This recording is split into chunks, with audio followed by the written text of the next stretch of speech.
All right, you ready to rock and roll? Yes, sir. Let's get it in three, two. Hello, D-Gens. Welcome to Degenerate Takes. I, of course, am the perfect one, AJ. Joining me, as always, man with the numbers, sportsbook whisperer, college basketball guru, daddy of the diamond, all hail the king of the links, the money train, Noah. How you doing today, bub? Hey, man, I'm doing. It's nothing tougher than going into work on a Tuesday after you've had a long weekend. Fuck, I tell you that. But hey, we got through it. It's fine. Got my ass planted in my favorite spot right on the couch. There we And go. yeah, hell of a week in college football. Some fun surprises there, and condolences to all the head coaches that no longer are employed. Ooh, and we'll get to that in a moment. No, before we go any further, though, do you just want to take this time to shout out everyone watching us here on Rumble, over on YouTube and X? Y'all are the best. If you like what we're cooking, please hit those like buttons, hit the follow buttons. It does help us out a lot more than you know. No, yeah, it is always one of those moments where especially as a college coach getting fired, where it is kind of a bittersweet thing, I think. And I think that you can say that about college football coaches more than anything, college coaches in general, of basketball or football, sometimes baseball, but mostly those two, women's basketball as well, because you got that big payout at the end of the day. You get at some point, like, you got a massive payout at the end of the day. And so you think about Trent Dilford, you think about the other Trent at Oregon State who got the axe. You think about the big name that got axed this week. James Franklin, no longer That was a a massive buyout. Penn State Nittany Lions after a less than stellar start, starting 0-3 in the Big Ten. And the narrative continued, and it was one that we looked at going into the Oregon Penn State game. He can't win the big game. He hasn't been able to win the big game or expected in big games. And then you go out there and just get belted ass. Northwestern UCLA, not the best look in the world. With that being said, though, Noah, this being a $50 million huge buyout with a fun clause there that essentially he has to go and find work, and then they'll pay the difference or whatever. And so I truly like. I think it's a good business move if someone goes out there and offers him $1 a year, and then has Penn State cover the rest of that contract. I just think that's a good move. Um, No, but he'll regardless, that's not what's going to happen, because what's going to happen is he's going to go to some group of five team or some desperate power conference team that's going to be like, all right, yeah, we can work with this. And they're going to pay him another $5 to $8 million a year on top of what Penn State's paying him for the buyout. And he's going to be doing the old Kevin Sumlin and earning the double income. you bet, and I don't blame him for that. And I have no doubt in my mind that James Franklin is going to be a guy that lands on his feet. And if he wants another, Power Five job, a big Power Five job, Virginia Tech, I'm sure, is going to look into him. Other schools are going to look into him. It's going to be Wisconsin, Wisconsin if they fire. they ever come to terms with firing Luke Fickle, I imagine James Franklin's got to be a guy that Wisconsin's at least taking a look at and bringing in for some interviews. Funniest thing from this week with all the head coaches being fired is that Luke Fickle still has a job after losing, what, 30-0 to Iowa? It's Iowa. They're that's a tough nosed defense. Offense is improving slightly. Like, it's At I home. can At see him. home. It's crazy, but that's the Wisconsin way, life, death, and Luke Fickle. Like, so it's just gonna be how the conversation goes with them. Shout out to Dopey in the chat. What's good, bro? Um, but no, what I mean, I guess, like, I'm not surprised. Like, with the Penn State firing, I assumed that his seat was getting, like, I assumed it was getting warm. I thought there was going to be conversations and stuff. And I get not starting off, as hot as you probably want to, and the embarrassing losses. I mean, essentially playing themselves out of the college football playoff already. But it's kind of a weird firing for me. Like, yes, his record in the big games hasn't been the best, but I mean, he's still done fairly well with this program. I don't get it. I don't think there's another coach that's not under contract currently that doesn't have a solid job already that's better than James Franklin. Uh, yeah, I mean, Because the tough names getting part. thrown around are like Signetti, Freeman, and those are guys I don't see moving anytime soon. Matt Rule, like those are guys that I think are in that spot. I know Nick Saban's name is being thrown around, but his name's getting thrown around for every big job until he is essentially. But I Yeah, it's I don't know if there's a better coach available right now that wouldn't be leaving a coach to go to Penn State. I I think Matt Rule is going to be the next Penn State head coach. I think they're going to take a big. Really, I think they're going to take a big swing at Signetti, and he's not even going to give them the time of day to no schedule a shot. meeting. No, Matt Rule's an alum of Penn State. Makes oh, I didn't total know that. sense. I think their backup plan, because I think they're going to go for Signetti. Like, that's probably the guy they Oh, for want. sure. I don't think Signetti's even going to have a conversation with them. Um, No, I don't think they get him on the phone to even like have like goes to the secretary and the line yeah, just disappears or something. he'll answer the phone and be like, "Thanks, no thanks. I got a good thing going here." And end of discussion. But yeah, I think they're going to go after Matt Rule pretty hard. And if for some reason Matt Rule doesn't work out, I think Manny Diaz, the head coach of Duke, is probably their, I believe, another. I don't remember if he's an alumni or if he just has ties to the Penn State program. But Manny Diaz is probably their, like, okay, we'll settle for this option. And I don't know why you wouldn't leave Duke for Penn State. Matt Rule, obviously, that's a Big Ten to Big Ten move. However, Penn State, I don't even know if they do have more resources than Nebraska. No, right? That's my thing. They've had a lot more success in the last 2 decades, but then you start thinking about, does Penn State, like Nebraska might actually have more money and resources available than Penn State does. So that's an interesting one to look at. Obviously, the brand name in the last 2 decades has been bigger at Penn State, but yeah, Right. James Franklin, biggest knock was he just couldn't win the big game. Couldn't win the big game. And then you go and lose on the road to UCLA. Looks really, really bad. And then I think the following it up in back-to-back weeks with losing at UCLA Yeah. and then a home loss to Northwestern, Good luck.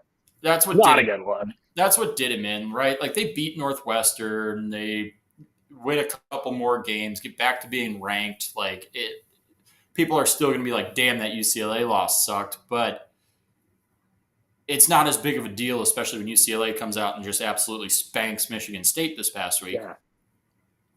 But if you're Penn State, you followed it up with a loss at home to Northwestern, and now you have 3 losses in a row. You're 0-3 in conference play. The Oregon double overtime loss, not so bad. Maybe we should be looking at if Northwestern's a better team than Oregon at this point. Ooh. I'm just kidding. That's just love to throw in the transitive property when I can. But yeah, I mean, that's a really fucking fat buyout. So I think it's something Penn State probably was looking at, and they were seeing, okay, they're like, there's no way we're giving him this buyout. It's way too large. Like, we'll figure whatever out. And then you lose to UCLA, and then you follow it up with a loss at Northwestern, and they're trying to get some of that morale back. The amount of commits the amount of 4-star commits that decommitted from Penn State. Oh boy, there's a lot of fucking talent back on the market now after this one. So some teams are going to get really lucky if they are willing to open up the checkbook to some of these really talented recruits. Yeah, no, and it's gonna get wild, and it'll get wild for a while. Again, I don't know if there's a good move. I don't know if it was a good move at the end of the day. I'm interested to see who they hire. Obviously, it'll probably be after the season more than likely, unless it's someone who doesn't have a job currently that they go after. Um, it's tough though. It was insane reading that. Like I had to double check sources multiple times. So I thought I was getting Suntel or something. Yeah. Like, Part of why I think like Matt Rule's got to be at the top of their list, because you bring in Matt Rule, he's going to get some guys to transfer from Nebraska. He's also going to get some of those recruits that he has coming in next year to flip. In Nebraska, yeah, even though the results haven't some been recruits. You might be able to keep some recruits that initially, say they're going to leave, and they're like, oh, okay, you got Matt Rule. He's got NFL experience. Now, it might not be the best experience, but it's NFL experience. And I don't know. It's crazy though. Yeah. It is crazy. But another head coaching fire. This one taking place in the NFL now, as Brian Callahan has been relieved his duties as the Tennessee Titans head coach. Hold on, let me pull it up because I honestly couldn't believe his record. I have it right here. Give me 2 more seconds. Um, he had 23 games under his belt. Noah, what was his record? Like? What do you think a losing head coach's record is Four for and your nine. last 20 games? You must have saw the stat earlier. Yeah, it was 4-19. He went um, with the Tennessee Titans, and you know, I don't blame the Titans getting rid of him at all. I think it all stems back to why the hell did you fire Vrabel? Well, yeah, this one's interesting because like whatever, I get it, they fired him, but like it feels a lot like a situation where you didn't really give him a good opportunity. I mean, Callahan, yeah, dealt a really shitty hand, and then you're firing him after less than a season and a half because it's not working out for you. And I'm just like, look at last year. Did you expect success out of the Titans last year? No. Seriously, You get your guy in Cam Ward. They get a nice win over Arizona. Yeah, they're off to a 1-4 start, but like it it feels it feels a little premature. Like at least give the guy a chance. At least let him try to develop Cam Ward a little bit. And yeah. and now I pray for Cam Ward's sake that he doesn't get stuck with a Bears quarterback esque situation where he's got different coaches or coordinators every single fucking year, and then after 4 years he's a backup somewhere Oh, because did you see the stat? It was like the last 4 or 5 first round draft picks no longer have see they started. Or it was like all of them got fired, or excuse me, head coach. They either all got fired or relieved at some point during their first season. yeah, which is not what you want to do with a rookie quarterback. No, and yeah, and it sucks. Like Cam Ward is there. Is Brian Callahan probably the future? No, but at least give it till the off season. Let Cam Ward have a little bit of stability, and now you're going in with still the same game plan because all the coordinators and shit are still there, except their line coordinator. I believe they let go of. Yeah, I would have liked to have seen Tennessee just hold off until the end of the season. Like it's gonna be another painful season, but we've seen enough flashes from the Titans that like they could grab 3 to 5 wins this season, and I don't think they're in a better place now than they were with Callahan running the show. Oh God, And so, no. like at that point, just wait until the end of the season, unless they're trying to get an early jump on the coaching carousel. But Yeah. even then, you wait till week maybe 11 or 12. Like, yeah, it feels way premature to me. Wait, like maybe there was a push from the locker room or something that we don't know to like get Callahan out there. But Yeah, until that stuff comes out, who knows? Just a wild scene down there in Tennessee. And good luck to whoever has that next job. Obviously, you've got raw talent in Cam Ward, who I think is NFL ready and this stuff. But see if you can get a little bit of stability behind these rookie quarterbacks. Because, I mean, we can go ahead and have this conversation now, even. I mean, the amount of quarterbacks that are leaving their home, their first place they've been drafted, and they're out there having success. Like, it's crazy, and you always say, like, if you're going in the top 10, you're not going to a team that's going to the Super Bowl next year. Maybe you get lucky and go to the playoffs, but more than likely, you're not in a situation to be making a Super Bowl run. And, all of a sudden, we're shocked that these guys that were first round talents or number one overall picks, etc., like, actually are as good as they are when they get to a different team, a different program that's maybe on an upswing or yeah. something like that. Well, when you're stripped of the ability to grow and develop for your first 3 or 4 years, Yeah. it makes it a hell of a lot harder. And then you got to go play backup somewhere, got to get another chance. And then when you do get another chance, you got to hope that you're in a system with a head coach that's grown and developed you enough to that point that you can go out and perform and then earn a shot to start again in the NFL, which is not easy. There's only 32 guys that are on the planet that get to do that. And yes, we've seen some success stories with like Geno Smith, Sam Darnold, a few of those other guys. Any dimes. Don't forget But about Indiana. But think about how long the fucking grocery list is of guys who have been first round picks at quarterback who have been thrown into a bad system and then their career's over after 5 or 6 years. Like Well, yeah, or even not even. it's way longer than the list of guys who have actually shown up with their second chance opportunity. Yeah, and some guys don't even get that second chance. I think about Josh Rosen. Like, he literally was in for a cup of coffee and doesn't even qualify for the progressive backup committee. You know what I mean? Like, So it's bad though. insane. It's so bad. I know. I had to watch him for a full season. That was shit. Uh, and then we drafted Kyler Murray. We'll get to the Cardinals later. He was Um, different though because he got traded away after one season and then still sucked at the second shitty team he was with. yeah. What was the second shitty team he was with? I think he went to the Jets or the Dolphins maybe or something like that. Dolphins sounds right. I'm gonna look this up real quick. He was just oh man. I Oh, so drafted to Arizona, went to Miami, and then Atlanta. 24 games in the NFL, played 6 for Miami and 4 for Atlanta. okay. And his stats are impressive. So we'll leave. Good luck, Josh Rosen. Hope you're doing well out there, brother.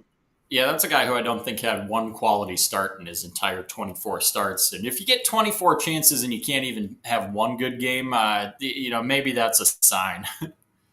You're right. You're right. Well, hold on. What was his record? His record wasn't. What was that? I just feel like he didn't put out one shred of good tape in his entire 24 starts. Oh, wait a minute. Here we go. Josh Rosen played for 6 NFL teams in careers. Arizona Cardinals in 2018, Dolphins in 19, San Francisco in 2020, Falcons in 21, Browns in 22, Vikings in 22. Yeah, when you got a new team every single year, it's not a good sign. No. That means you're getting cut quite a bit. No. Ready to move to college football? Yes, sir. Okay, because I'm about to say a statement, Noah, that I never thought I would do. But I'm about to say this statement, and I never felt more convicted anymore. The college football playoff committee needs to be a year. We need people. We need people that understand the gravity of the numbers next to the name and everything like that. We need They're just going to pump up the SEC teams more than the AP poll already does. How is Illinois on here? Like, how is I don't even want to talk about the AP list now because you get out of the top 3 and you're like, where the fuck are you getting this shit from? Yeah, Illinois, man, they lost to 2 top 3 teams, so you're done. Oh no, you're right. But a 6-0 Ole Miss who's playing a cupcake schedule and then SEC teams that have been shit. Struggled like, to get no, let's please put down that thought. Like, I don't get it, bro. I don't get it.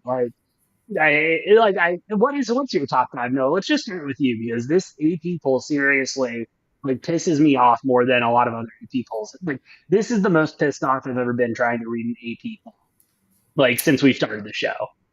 Yeah, well, my top 5, 1 and 2, going to stay the same. Ohio State, Miami. We're going on, I think, 3-4 weeks in a row that I've had that 1-2 punch there. Neither team's given me a reason to think that they shouldn't be 1 and 2. Number 3, throw them fucking tortillas. Make sure you put a hole in the goddamn middle because I got Texas Tech all the way up at 3 this week. Love it. They deserve it. Sitting at 9 in the AP poll. A&M? Oh, no, Tech? 7. They did move them up to 7. They do believe that they are better than Oregon and Georgia and LSU. Crazy work to me. Texas Tech does not have another ranked team on the schedule this year. Neither does Ohio State. Neither does Indiana as of now. So don't get shitty on Texas Tech for that. They don't make their own schedule. I mean, they do multiple years out with the non-conference, but whatever. Texas Tech, yeah, number 3 for me. I got another Texas team at number 4 in Texas A&M. They have looked really sound on both sides of the ball. Again, I'm still waiting for when A&M just does A&M things and just blows it the fuck up. They have a much tougher schedule remaining than Actually, I'm gonna rope Miami in there too. They got a cupcake ass fucking Yeah, schedule. Miami's chilling. Yeah. Anybody who plays in the ACC does. But Indiana, welcome to the top five. Moving them up to five. I could not leapfrog Tech and A&M for them. I just couldn't get myself there. I was like A&M I and don't blame Tech. you. They did nothing wrong. They No. completely handled the teams that they played in conference games. Indiana, great fucking win. But I had Oregon down at like 6 to begin with. So if I'm having 10 beating 6, I can't really move 10 up to 3 for that in my mind. Holy shit, that makes sense, Noah. What logic But, in your call? but yeah, that's going to be my top 5 right there. Just for shits and giggles, Ohio State, Miami, Indiana, A&M, Ole Miss, the top five there. Do you have Ole Miss ranked? Don't tell I me where, do. but do you have them? I Okay, we'll get to them. We'll get to them. We'll get to them. yeah, Give me 6 through 10, Noah. yeah. I was going to say Because I mean, they're undefeated. I'm not going to have them unranked. no, I know, but I mean, Noah, you watch college ball. We watch college ball, and you gotta have text notes. Alabama at 6. Yeah, I've got Bama up at 6 for me. Really? Yeah, I know they Okay. lost to Florida State, but they can say something that no other team in the country can say, and they do have 3 straight wins over ranked teams, True. True. 2 of which are on the road in back-to-back-to-back weeks. So that's no easy feat.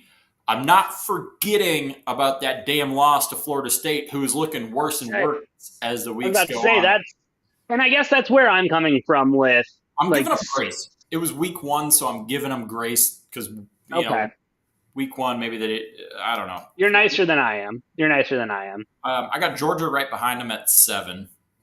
Love that. Notre Dame, I'm moving up to 8. The silent killer here. They don't have to do, and I said this too. I never dropped Notre Dame out of my rankings when they were 0-2. A lot of people were like, "Oh, they don't deserve to be ranked. They're 0-2." I was like, they lost to Miami and A&M in really close games. They should have won both of them. I moved them up 4 spots from 12 to 8 this week. And again, I'm going to call them the silent killer because they beat USC, which is the toughest game remaining on their schedule. There's no reason they shouldn't win out. And if Miami and Texas A&M continue to look impressive, which I believe they both will, A&M might have they've got a much tougher schedule. Miami's got a cupcake schedule, but Notre Dame's going to be just fine so long as they don't drop another game to make the college football playoff. I'm not really worried about them. Losses, Noah. I got them all the way up at 8, which I don't even feel bad about because my number 8 team lost really, really close games on the road to number 2 and at home against number 4 in games that they should have probably won. Both came down to one stupid play that Notre Dame fucked up. Their defense is looking a lot better. Their offense has looked really good all season. So I got Notre Dame at 8. Drop Oregon 3 spots to 9. I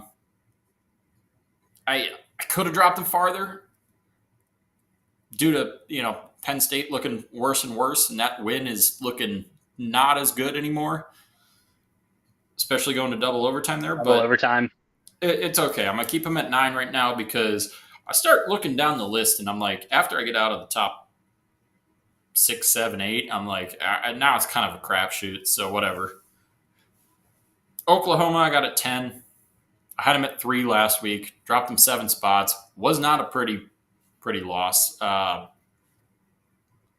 But you start shifting quarterbacks all the time. Maybe they would have been better off letting Mateer sit another week or 2 Yeah. to rehab.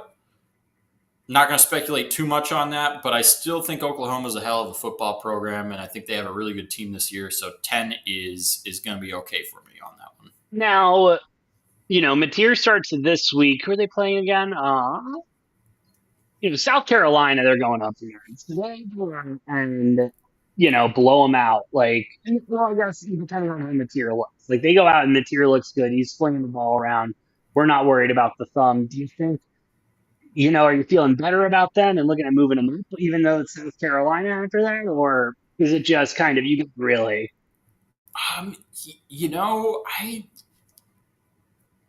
no shade on Mateer, but I don't think he's the reason this team is good. I think he's a really good piece. I'm not saying he doesn't deserve to be the starting quarterback of this Oklahoma team, but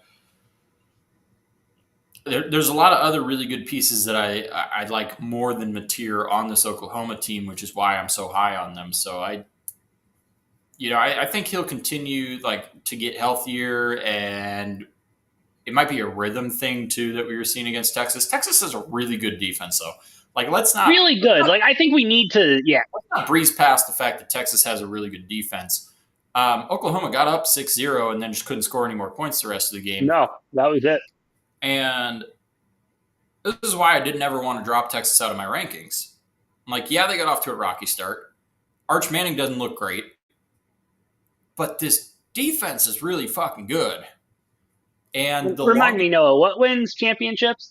well, they say defense does, but you also need a good offense. But also, as the season goes along, defense becomes more and more important as teams start to get worn down, they get more tired, they get more injured, and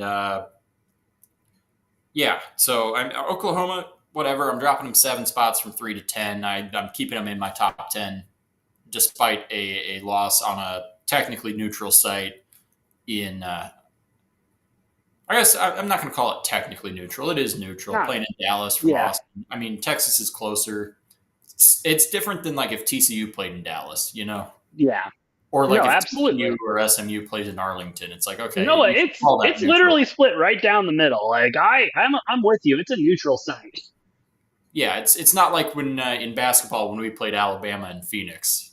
Like And that was a really neutral site. It's not really neutral.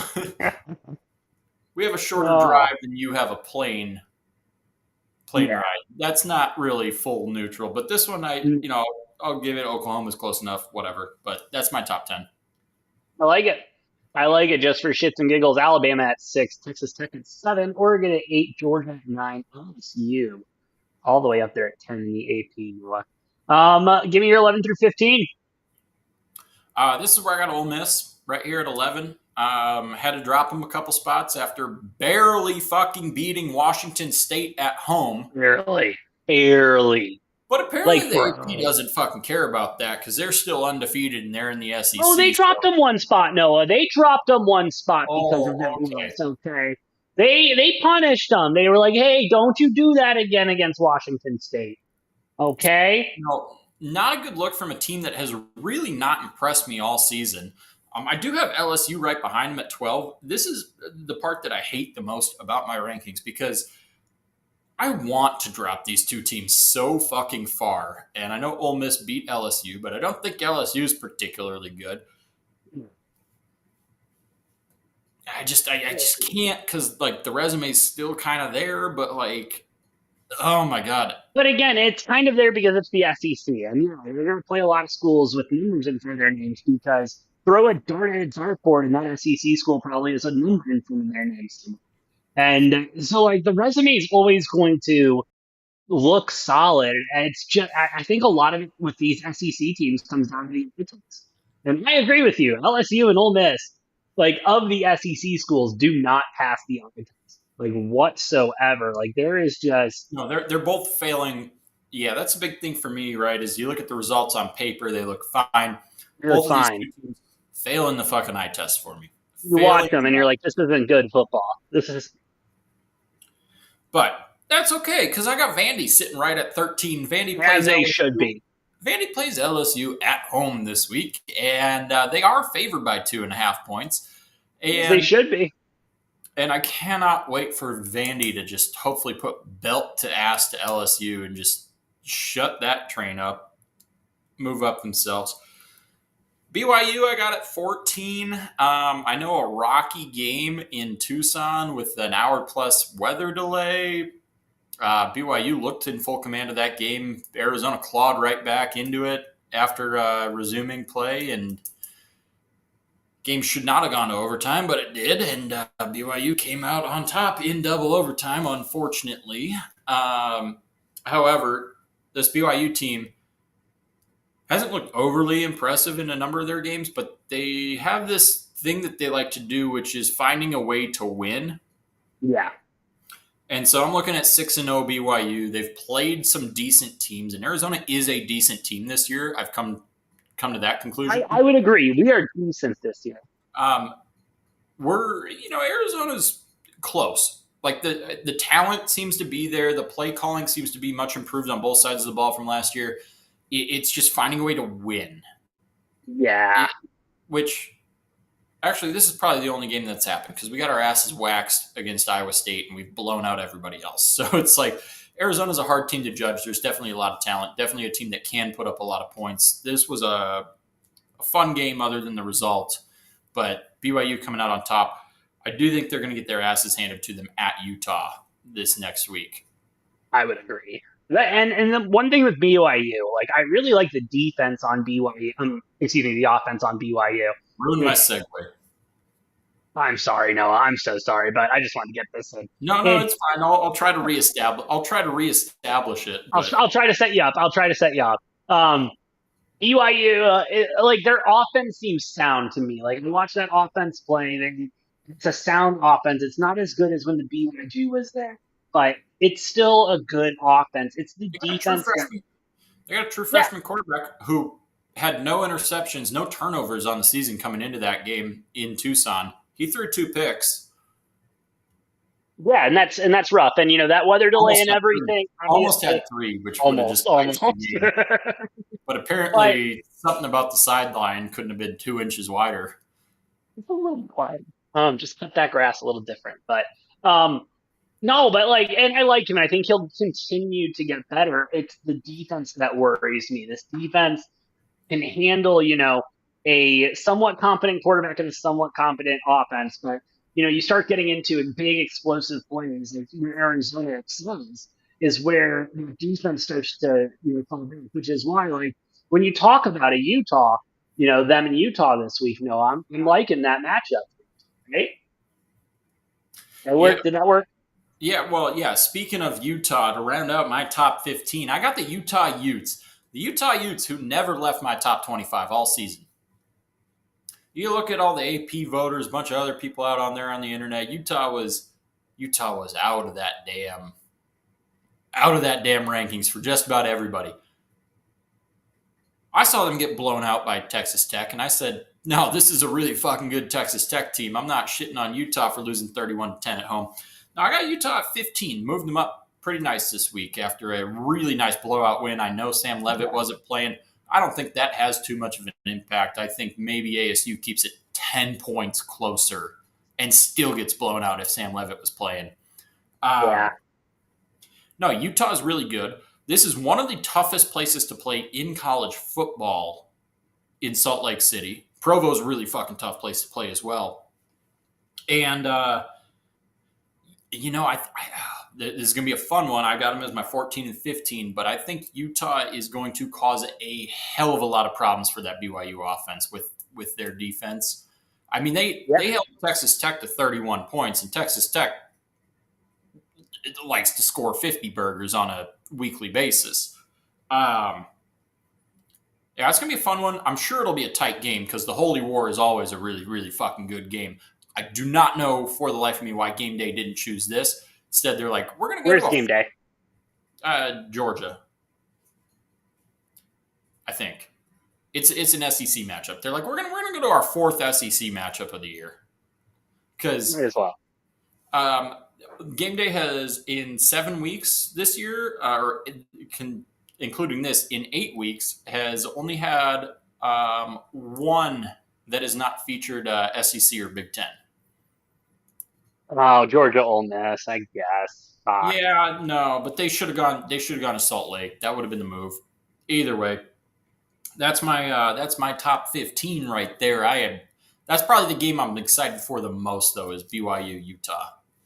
I agree. Shout out to Road Dog in the chat, by the way. He thinks I agree that BYU almost beat themselves in Tucson and against Colorado.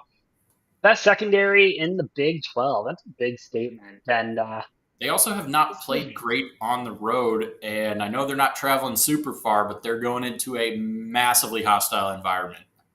Yeah. One thing, you brought up ASU and Utah, and Sam Leavitt didn't play. Why is Kenny Dillingham's name not getting thrown around for K-State? because of the success he had year one last year. He's a name that I expect Penn State might take a look at, as well as some other power conference schools that, But if they that's haven't fired their head coach yet, if they do, Dillingham's going to be a hot name on the market. I don't think ASU will fire him by any means, but it Oh, seems kind of small. why would they fire him? No, they have no reason to. But I talked earlier about like there's not really a head coach right now in the position. Wouldn't be better off at Penn State. If Penn State's a bigger draw than ASU is, there's a lot more money at Penn State. Um, I kind of like Dillingham for the job. or if Penn State goes with Matt Rule, I could see Nebraska calling Ooh, up. calling up Kenny. So are we pretty much on the same page that Kenny Dillingham's probably not with ASU at the end of the after the end of the season? Let's see how this season goes. Because if they get out to a 6-6 record this season, it hurts his stock a little bit. But if they I mean they've squeaked by with a few wins. This one, obviously, they can just blame it on Levitt not being there. Even though, again, I said maybe the game's 10 points I would agree. closer. But they have another nice 8-9 win season. Even if they don't go to the Big 12 championship, his phone's going to be ringing. His phone's going to be ringing. Depending on how they do, it might be Wisconsin calling instead of, Penn State. Yeah. But also, like I said, if Penn State decides to go, if they do end up with Matt Rule, I could see Nebraska being a school that would potentially be calling Dillingham. I think a school with any football pedigree with money in the front, Ken Dillingham would do. Okay. But anyway, I like your top 15, Noah. Just for reference, the AP is Tennessee all the way up at Tennessee is at 11, Noah. Georgia Tech is at 12. Notre Dame's at 13. Oklahoma at 14 and BYU at 15. Noah, run me through to 20, please. Number 16, I've got USF. Give me them Bulls all the way up at 16 this week. I like it. Their defense makes me a little bit nervous sometimes. But who cares if you give up 35 points if you go drop 63 on their asses? So what's a defense? Why do you need defense at that point? Yeah, and they've given up a lot of points in a number of games this year. However, they have won pretty much all of those, other than Miami, which they couldn't score points on the offensive side. Miami, I believe, is one of the top 5 defenses in college football, so I don't expect the USF to go into Miami and win that game. They got a great win at the Swamp. Great win over Boise State to start the season. This is a North Texas team that they're no schlubs. No. And USF was, after about mid-second quarter, was in complete control of this game. And yeah, there was some back and forth, but once the defense started forcing some turnovers, it was like, yeah, this is going to be a shootout, but we're going to be shooting twice as much. I got UCF at 6, USF, not CF, USF at 16. I like them a lot. They're definitely my front runner to make the playoff in, not going to call it the group of 5 spot because it is not necessarily the group of 5 spot. I got Mizzou at 17 after a loss. I thought they held their own pretty well. Bama did leave the door open for them that entire second half in a game that Bama probably should have put away commandingly the way it was being played. I would agree. But I'm keeping them at 17. 18, I got a team that the AP does not even have ranked here. I got the Illinois Fighting Illini here at 18. Wow. This is a very good team. Very good team. Who's lost to Ohio State by 16 points, 18 points? Something like that, yeah. And got absolutely blown out by Indiana, but, that's fine. Whatever. They're going to be okay. They don't have a single ranked team on the rest of their schedule. They're probably winning the rest of their games. And then we're going to be talking about 10-2 Illinois, and it's going to be interesting for me to see when the college football playoff committee takes over from the AP here. I could see Illinois taking a 5, 6, 7 spot jump just from like the playoff committee taking over, because Oh, the take playoff committee likes to resume, quality of speculate. losses. Yeah. Yeah, playoff committee loves to speculate on the future, as we've seen from them. And speculating on the future is looking at the schedule ahead and being like, oh, yeah, they're going to be favored by 10 plus points in almost every one of those games. So we're just going to prematurely rank them higher than we need to, maybe Yeah. than they should right now. Either way, Illinois, really fucking good team, has one of the best quarterbacks in the country who does not get talked about at all in Luke Altmaier. And so I've been high on this Illinois team. I'm still high on them. I dropped them to 18 this week. I think I had them at 13 before, but losing to the number one team by 16, 18 points at home, whatever. Not great, but yeah, Illinois is still sitting up there for me. I got Texas up at 19. I like it. I got Texas up at 19 and USC after a week hiatus from my top 25, popping back in here all the way up to number 20. Really commanding win over Michigan. If this wasn't a blowout, they'd probably be more in the 23 to 25 range, but they blew the fuck out of Michigan, who is a good team.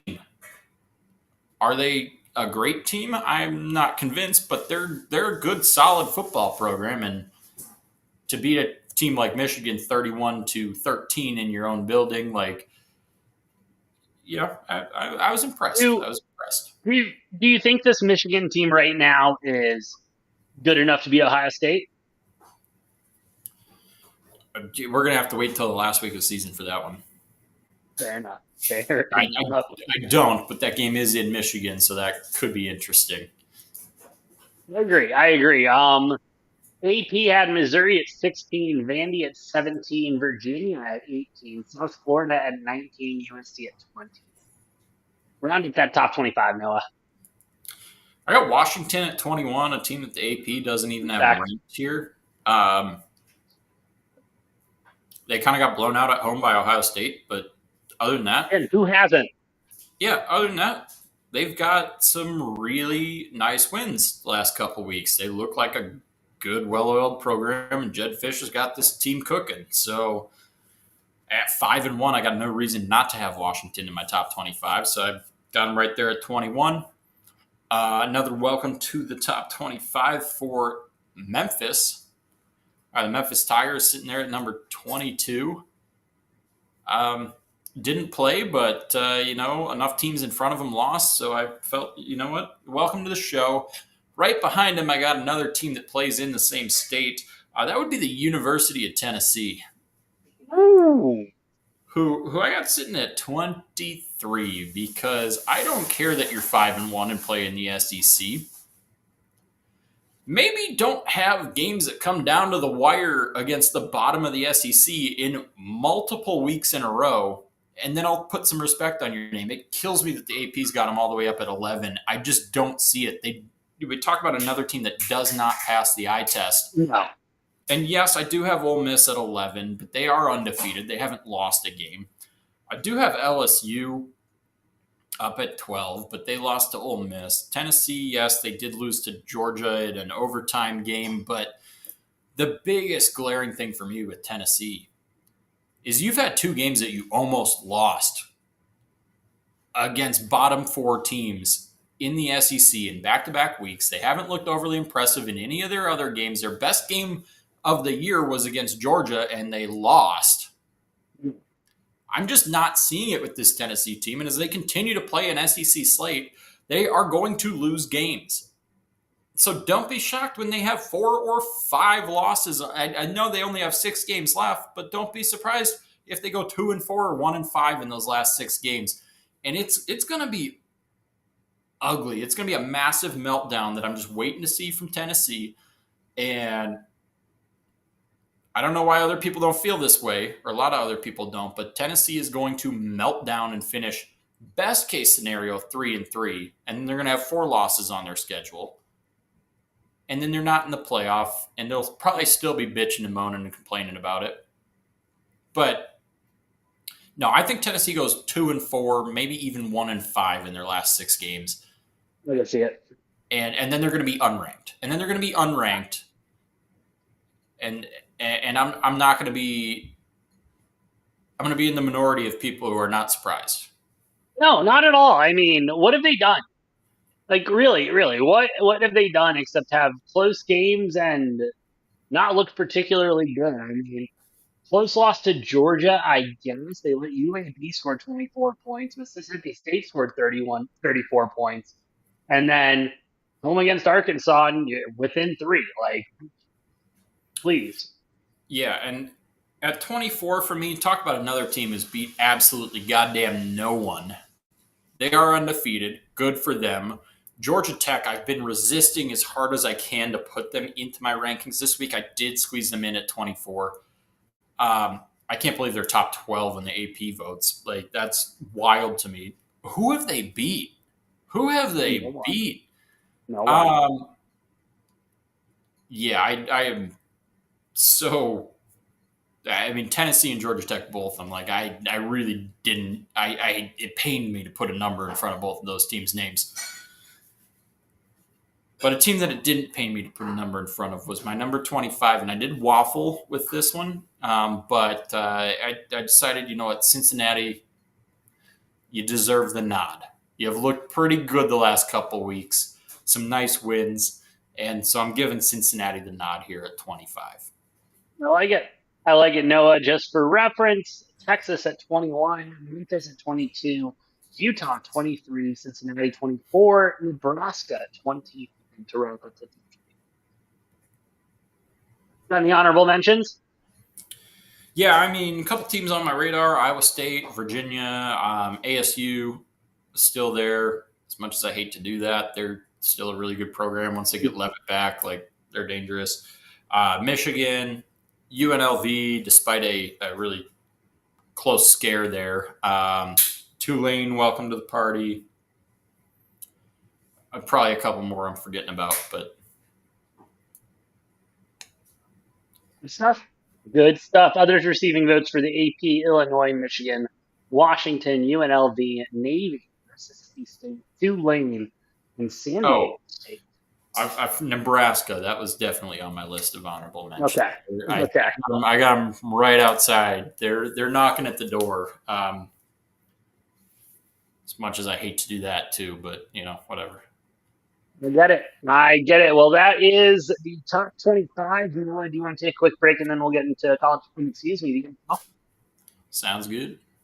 Sounds good. Before we do that, do you just want to take another moment? Shout out to everyone watching here on Rumble, over on YouTube and X. Y'all are the best. If you like what we're cooking, please hit those like buttons, hit the follow buttons. Does help us out a lot more than you know.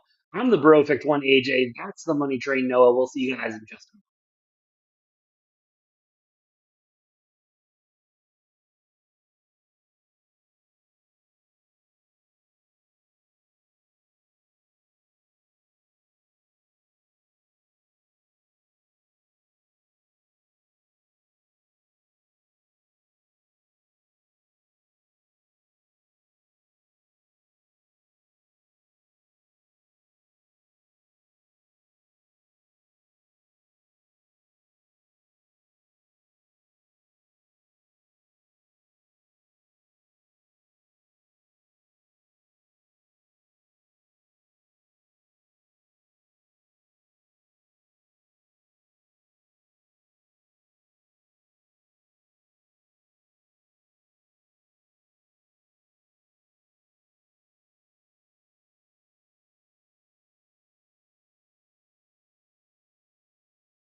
Good roll.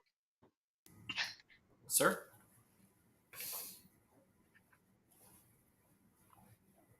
Go in three, two.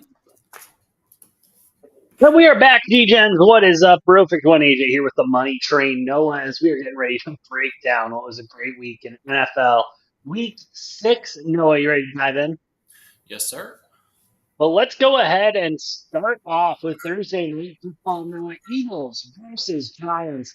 And I know a lot of people aren't going to look at it this way, but I do look at this as a passing the torch ceremony that took place here on Thursday Night Football, with the Giants beating the Eagles 34-17.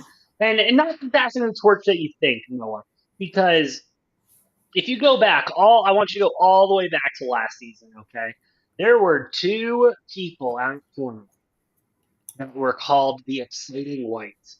And let me tell you, brother, I think the Giants have taken over that name with the emergence of Jackson Dart and Cam Scaraboo, um, who honestly, I mean, Cam Scaraboo, 19 carries for 98 yards and 3 tutties. He looked great. Jackson Dart, 17 for 25, 195 yards, 1 touchdown, no interceptions, only took 2 sacks.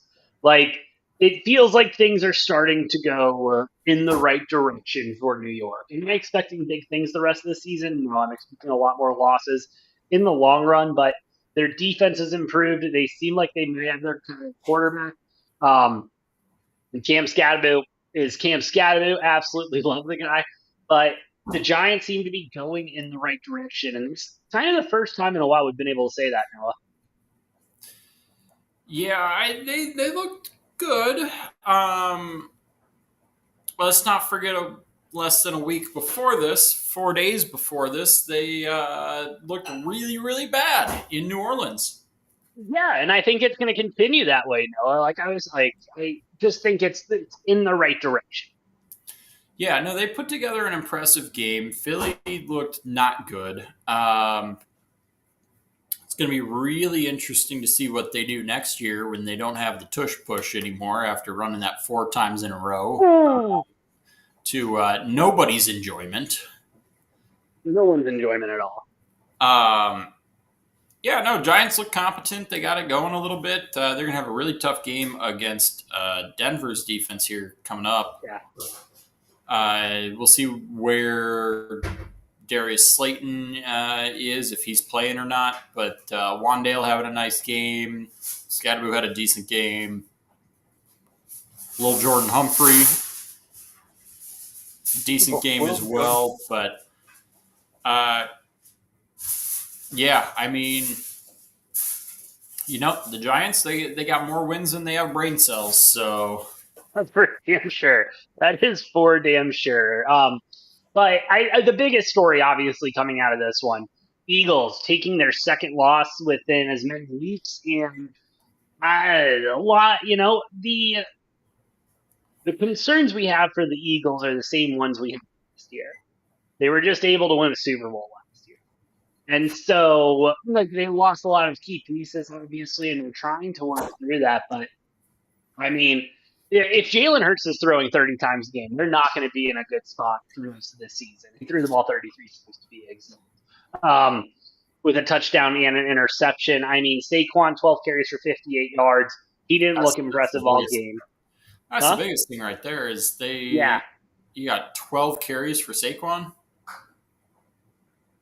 Yeah, and no, it goes back to what we've been talking about a lot. And yes, the Eagles got down going into the half, but they weren't down by much. Like it wasn't a abandoned run situation. But a lot of these teams, like when they get down, and I get you're going to score a touchdown, clock's not on your side, but they don't stick with what they're good at, what their team identity is, and they get into a lot of trouble. We'll get to one team that I'm very fucking familiar with that does that all the time. But it's the Eagles' just identity crisis is, I guess, the best way I could describe it. Yeah, I this is an imperfect team. This is an For imperfect sure. team that's had their imperfections really put on center stage the last 2 weeks, and especially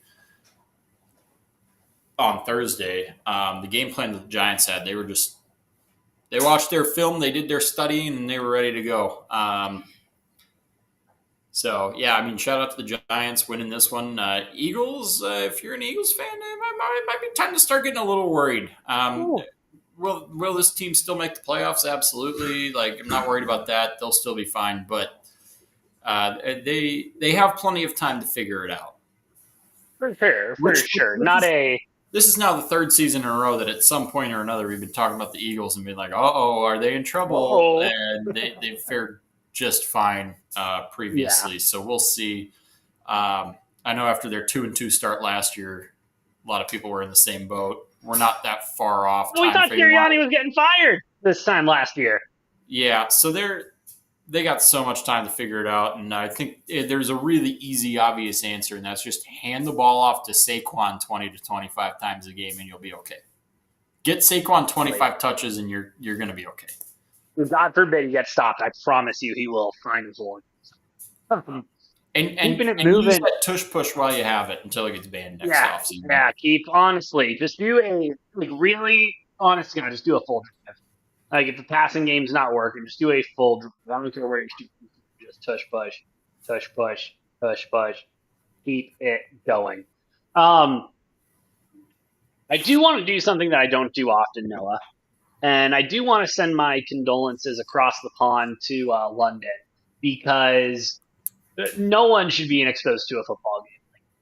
Like, if you're trying to grow the game and you're trying to get people interested in football that don't typically watch football, um, Jets Broncos sure as hell not the game to get people interested in football. Final score of 13-11, with the safety being scored at some point. Excuse me, in the third quarter. Um, Justin Fields, 9 for 17. 9 for 17. Negative 10 passing yards, I do believe. Net passing yards. That's correct. Um, listen, the Broncos defense was the thing that won in this game. It's not to pretend this is anything. He threw the ball 19%. I mean, not in 174 yards. Not impressive whatsoever. Um, Fields took 9 sacks. Holy shit, I must have lost count. Yeah, Um, that's why it was negative net passing yards because there was more sack yardage accrued by the Broncos than there was passing yards by Justin Fields or the New York Jets. So they had 55 yards in sacks. That's, I mean, what do you want from the Jets? Like, what do you want from them? Just, there is no answer. Like, there is no, like, hey, if the Jets just do X, Y, Z, they're going to be in a much better place in the next few years. You know, like, I don't have confidence in, like, how the front office is constructed in order to win anything. I'm not blaming anything on Aaron Glenn. I'm not really blaming anything on the GM right now. And maybe a little bit on the GM, but Aaron Glenn just came in this year. Like, what do you want him to do with the bullshit he was like? This Jets team is just fundamentally unsound. They are embarrassing football to watch, and I'm probably gonna go for this season. Yeah, we'll see if they go for I don't know, but yeah, on the flip side of that, the Broncos, looked pretty sound on the defensive side of the ball, which they have the last few weeks after getting off to a little bit of a rocky start defensively to start the season. Um, Offensively, the Broncos look fucking flat. Like this team does not look as good as they did last year. If you look at them, the whole picture, and this game is kind of a testament to that. Granted, it was played in the UK, and we know the weird things happen in those games, but I'm not overly sold on the Broncos. But the Jets look pretty fucking bad. Yeah, the Jets look really bad. Not a lot of hope there, but Broncos, if they can, and with the Broncos, it feels like Sean Payton opened up the playbook this year for Bengals. And he said, all right, you did good when you had a leash on you. I'm going to open it up a little bit, take you off the leash, and we'll see what you can do. And if I'm Sean Payton, I might think about putting that leash back on. Just thinking. Yeah, Just thinking. maybe. I will say, Noah, that you sent me the funniest text on Sunday. Like I was almost like on the floor laughing at your text. It was something along the lines of, so are the Cardinals gonna blow another fourth quarter? And what did Danny Dimes proceed to do to start off the fourth quarter? Just reach down the field, all happy dory, and score a touchdown. And I truly, so two things. One, Jacoby Brissett throwing 44 times, we just can't. And I mean, I like Jacoby Brissett, and watching the team back, I do think the Arizona Cardinals are in hands with Jacoby Brissett offensively. Um, maybe it's because I actually got to watch an actual quarterback play quarterback for the Cardinals for the first time in the last 8 years. But like, even if you look at the backups have always complimented Murray and his play style. Like, what a fucking relief watching a guy just drop back, sit in the pocket, and then fire the football. Marvin Harrison Jr. seems to have gotten over his, whatever the hell you want to call him, yips or whatever. But besides that, I mean, we're never winning football. We're not winning a football game this season. You don't have that loss to the Titans and win another football game this season. The loss was so deflating. And I promise you, not only was it Cardinals fans going into that fourth quarter thinking, how are we going to fuck this up?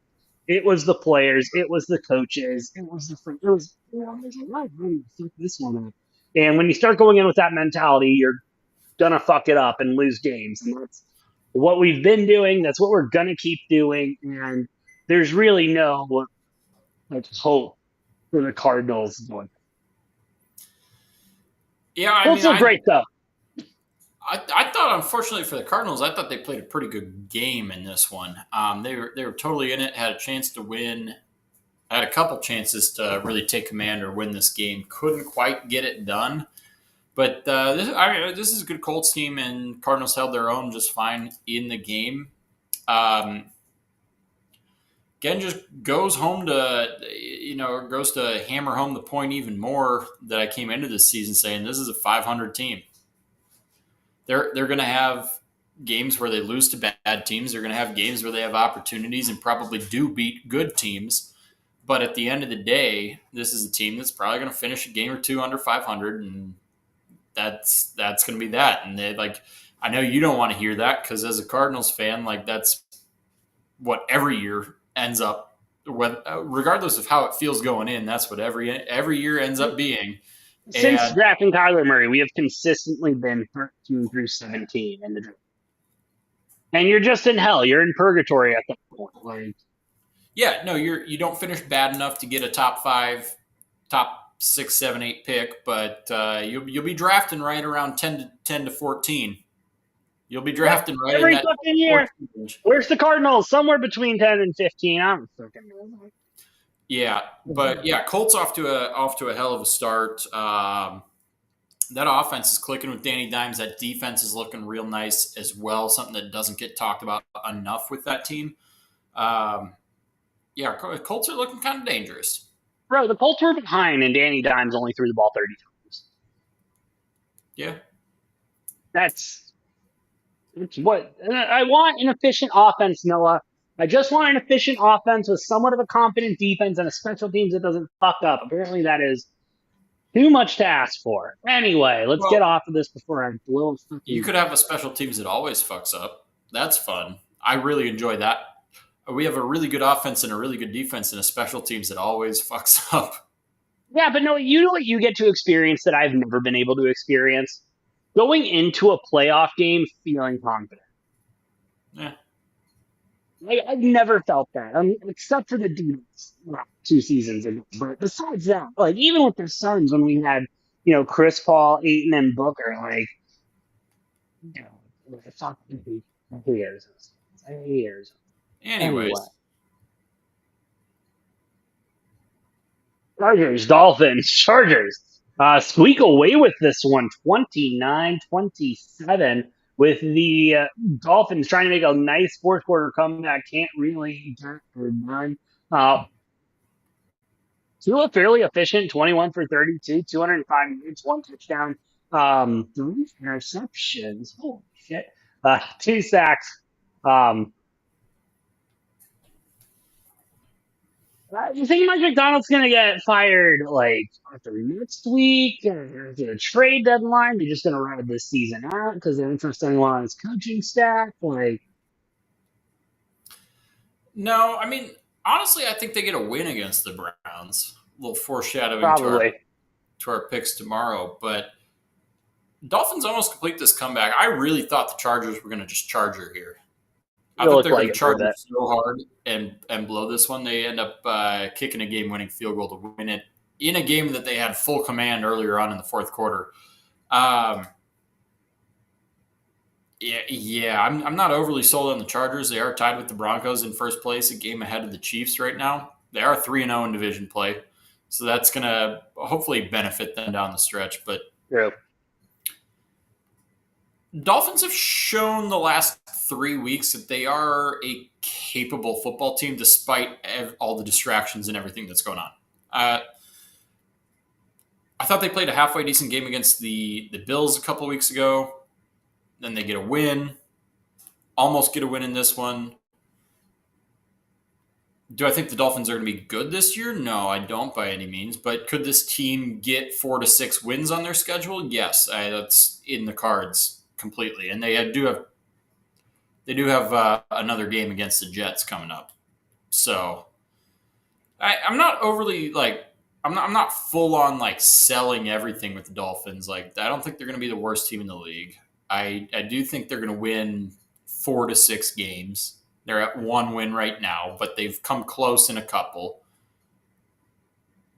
Chargers got to figure some shit out. They got to figure some shit out because that game started coming down the stretch, and my biggest worry in mind was I said, "Oh God, are the Chargers going to charge her?" Yeah. And they damn near did. They damn near did. So if I'm a Chargers fan, a Chargers player, anyone in that locker room, I don't feel great about this win. But if you're the Dolphins, I mean, I fucking keep plugging away. You're gonna get some wins here and there, I think. But I mean, it's not an overly confident result for either team in this one. Can't feel great about the win. Can't feel great. It's just a bummer. But next game on the slate, Noah, Patriots Saints. Patriots come away with this one 25-19. Drake May 18 for 26, 261 yards. 3 touchdowns on the day. Spencer Rattler 20 for 26, 227 yards. No touchdowns to speak of for him. Shout out to Taysom Hill getting a touchdown for the team, along with Jack's notes, absolutely no one. So, I mean, the Saints are the Saints. I'm not going to read too much into this. Shout out to the Patriots getting this win. Yes, the Saints offense can sometimes get it going. They were able to get the stops they needed. Not, I like this Patriots team. I like this Patriots Hey, team. they're in first place. They are in first place in their division, Noah. I just don't know if I'm sold on them. Like, I think Drake May's got a lot of talent. I like the way the offense is running. The defense is looking solid, but I don't know. There's something about the eye test. Keep going back to that, but something about the eye test when I watch them play. I'm like, I'm not there with them. I don't see it. I you know I'm buying Patriot stock. I think they're good. I like them. They're fundamentally sound. That's what you expect from a Vrabel team. On the flip side of it, this Saints team continues to put up a fight every week, Every week. and Rattler didn't look half bad in this game. Um, Again, do I expect the Saints to win a lot of games? No, but I did come into the season saying don't be surprised if they don't win a single game, and now I'm like, okay, I don't even think they're the worst team in the league. I Yeah. I don't even think they're bottom two. They might not even be bottom three. Wow. That's where I'm stopping. That's where I'm stopping, though.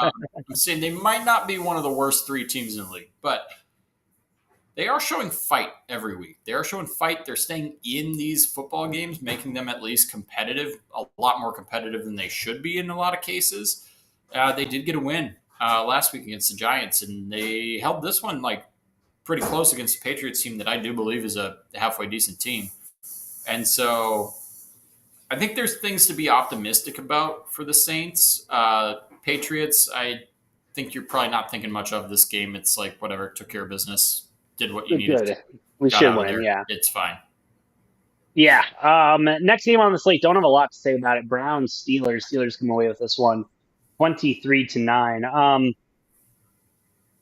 There's moments where Rodgers looks like MVP Rodgers, and then there's moments when he looks like Jesus Rodgers. And I feel like we just have to be comfortable with that for the remainder of his career. That he's going to have moments where he looks really good. He's like Tiger Woods, now. And thoughts and prayers of Tiger Woods. Hope the new back surgery goes well. It's like one of those things. You see Tiger have a couple of good holes, and you rush to bet him to win the round, and then he, double bogeys everything on the back nine. But that's just kind of what it feels like with Rodgers right now. I still think that's a solid offense. I like what's his name, Jalen Warren, right? The rookie Yep. that's there. I like him a lot. I like the way he runs the ball, and I think they need to get him. They got a couple of mouths to feed back there, but still, Jalen Warren seems to be a big part of that offense. Defense still looks good. I'm not going to take anything much away from their defensive performance, considering it's Mike Tomlin against the rookie quarterback, and Dylan Gabriel threw the ball. Checks notes 52 times. We're starting next week? Not next week. I don't think. Although they are playing the Dolphins, wouldn't be a bad Wouldn't be a spot. bad place. At home. I don't think the Browns are Set him ready up for against it. the Patriots. Yeah, it was a big step this last week when they named him back up to Dylan Gabriel after trading Joe Flacco away. Lets you know that he should be the next in line. Dylan Gabriel has not looked great. The Steelers do have a really good defense. Steelers played Steeler football. It was boring. I can't really say much about it. Like it's what you expect from a Mike Tomlin led Steelers team is what we saw. Yep. And they come out on top. Dylan Gabriel again, not looking good. Does seem like he is starting to build up some chemistry with some of these receivers and tight ends. A little bit, yeah. Which is the only positive thing I'll say about it. But a couple more performances like this, and we'll see Shedeur in there at some point. And if they're getting blown out in any games, we might see Shedeur in there just in the second half of a game. He has a couple nice drives. He's probably the starter the next week. Second half happen against Miami? Probably not, because I think Dylan Gabriel's actually going to put together an okay game because Miami's defense is just that bad. Well, they're so bad. Speaking of another defense that's not great, Cowboys, Panthers. Cowboys lose this one, 27-30. Panthers walk away with their third win of the year. Bryce Young, 17 for 25, 199 yards, 3 touchdowns, 1 interception. Dak, 25 for 34, 261, 3 touchdowns, no interceptions. What you got on this one, Noah? Carolina's a funny team. They're a funny team. They are funny. Because they have really high highs and really low lows, and sometimes those come on just single drives. Sometimes it's full quarters, sometimes it's full halves, and we've seen a couple times. Sometimes it's full games. They just don't seem to keep the same identity quarter to quarter, half to half, game to game. So it's like it's such a hard team to get a grip on. They've looked pretty good as of late, but I also am not at all writing off the possibility that they come out here next week and just shit the bed in the first half and get down 17-0 going into halftime. Exactly. It's a weird team, and then Dallas, on the other hand, you got a team that we know what we've got with Dallas. They have a high-powered offense, capable of putting up a lot of points. Their defense is, I don't even think it's a hot take saying that it's the worst defense in the league. I think one team would disagree, but we'll get to them in a bit. Yeah, I don't know. I just feel like Dallas's defense is they're bottom 2 for me at the very least. So they're probably going to be in a lot of games that are like this, that are high scoring, close games, back and forth. And I think we're going to continue to see that out of Dallas. Carolina, again, depends what Panthers you're getting. And you don't know if you're getting them for the full game, if you're getting them for one half and they're going to come out really good in the next half, or really good in the first half, really bad in the second half, or if they're going to go quarter to quarter, drive to drive. Like, they're such a hard team to get a grasp on, the Panthers are. But they are sitting at 500 now. But they are. They They're do at have 500 now. they do have 3 wins on their schedule, so that's more than half the league can say. So That's very true. Very true. Let's keep it moving. Seahawks, Jaguars. Seahawks take this one 20-12. Trevor Lawrence went 27 for 42, 258 yards, 2 touchdowns. Seattle just feels like they have it kind of figured. Sam Darnold's not seeing ghosts. The offense looks really clean. Defense is killing it. I mean, I hate to say it, but I really like what Seattle is putting on the field right now. They're passing the eye test. And, as long as Sam Darnold doesn't go into the late season slump we saw last year, I think that the Seattle team, could look around and make maybe a little bit of a run in the playoffs. Definitely a wild card team, in my opinion, as we sit today. But I like the Seattle team a lot. yeah, it's a well-built, well-rounded team. Jacksonville got off to a really hot start this year, and yeah, just couldn't get it done in this one.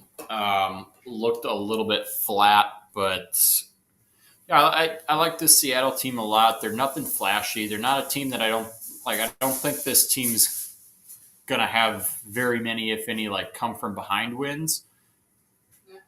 But so long as they can stay in the lead or neck and neck in games, like they're going to have a good chance to win those games. And Jacksonville, I think, is going to be a borderline playoff team this year. We'll see what they end up doing with the rest of their season. But yeah, I mean, Seattle just on all 3 fronts, offense, defense, and special teams, just look better than Jacksonville in this one.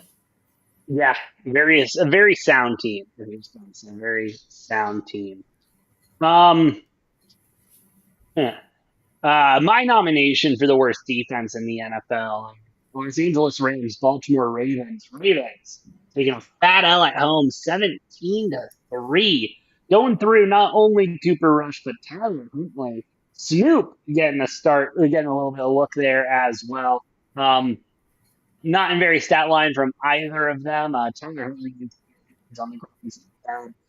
I don't have much to say about the Rams because they went in, handled business. I thought, maybe took the offense a little bit to get it going, but then going and let the defense do the rest. I mean, I don't know what else you can ask for the Rams to do in this situation.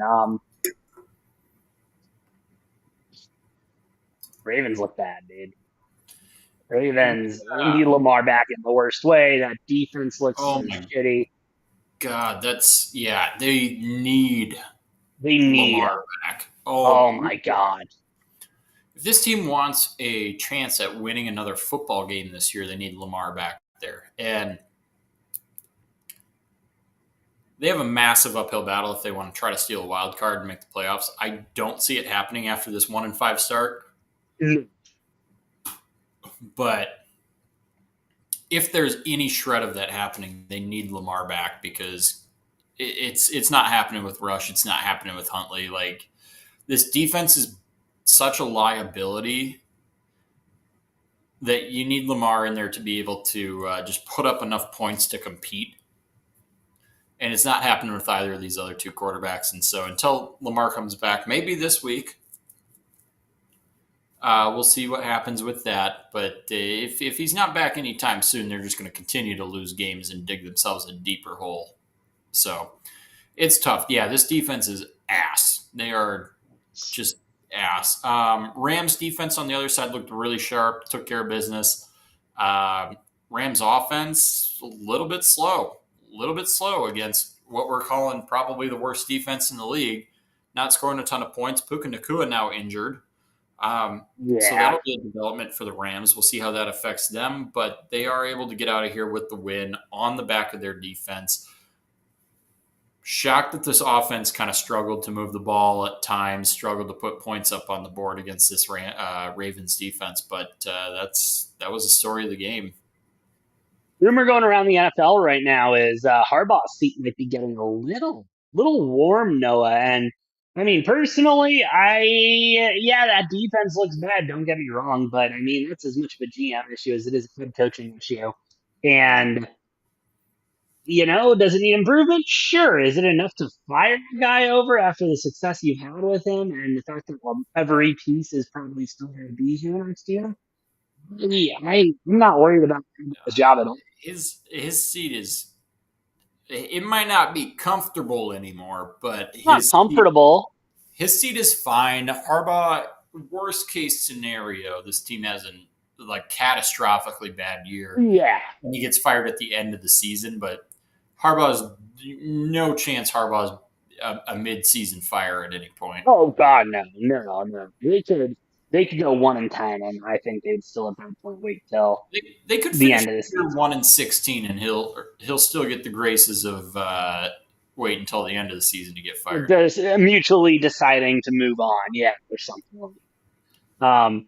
We've decided or mutually part ways. Part ways. Oh, that'll be the day. Ravens also aren't going 1-16. Lamar is going to come back. Obviously not. Games. I think at this point, after the 1-5 start, I think they finish a couple games under 500, and it's a very disappointment of a season. But once Lamar comes back in the next presumably week or two, it's going to be a different story because. And I think if anything, they've had so much success the last couple of years that maybe this is more eye opening of them. Like, oh shit, we really need to secure up that defense. We need to get Lamar a couple other pieces and figure something out. Or it's your oh shit moment of, oh yeah, if you thought differently, yeah, Lamar should have won his third MVP last year. Yeah. Oh, for sure. No shade to Josh. No shade to Josh Allen, because I could also entertain the argument that Lamar's, I believe, first or second MVP could have gone to Josh Allen, and this was just even in the score. But I mean, you look at last year, Lamar should have won his third MVP, and the guy's got two and potentially should have had 3 MVPs this early in his career for a goddamn reason, because you see what happens to the Ravens when Lamar does not play, and they do not look like a team that can compete with very many NFL teams. Well, hold on. If we're all of a sudden counting MVPs by how much the quarterback carries a team, Joe Burrow should have like as many as he's been in the league for. I mean, Joe Burrow hasn't had a single season where he's been the best quarterback in the league. Yeah, he's had a really good start to his career and a really good stretch. He may have been top 5 in a number of seasons, but he has never had one single season, and he does. But my point being, Noah, like Lamar means so much to the Ravens. They literally can't win a fucking game without him. And we've seen the exact same thing out of the Bengals for the last couple of years. Like if Lamar probably should have won the MVP last year, but shit, if that's the case, then yeah, Joe Burrow should probably have a couple in his case. I think if you're talking about the player who's most valuable to his respective team, like the wheels fall off the wagon so hard on that offense when Lamar's not running it, and that offense is built around Lamar. And the thing about it is, you look at other quarterbacks. There's other replacements that can come in and maybe not at the same level, but can play the same style. Kyler Murray would be a great. No, there's not a single guy out there who you can have backup Lamar in an effective way, because your playbook's built on what Lamar can do, and nobody can do what Lamar can do except for Lamar. So it kind of also, if you're the Ravens, puts you in a shit situation, because if Lamar's out, you have to shrink the fuck out of that playbook to accommodate what that quarterback can actually do. And it's like, nobody can do what Lamar can do. If anybody can do close to what Lamar can do, they're going to be a starting quarterback on another fucking football team in the NFL. So you're not going to have exactly. Yeah, it's a tough spot. It's a tough spot. Maybe they go and get. They should get Why don't? Castellanos from Florida State in the draft going into Oh, next fuck year. that. Trade a six for Anthony Richardson. See, I think Take Anthony over that Richardson. project.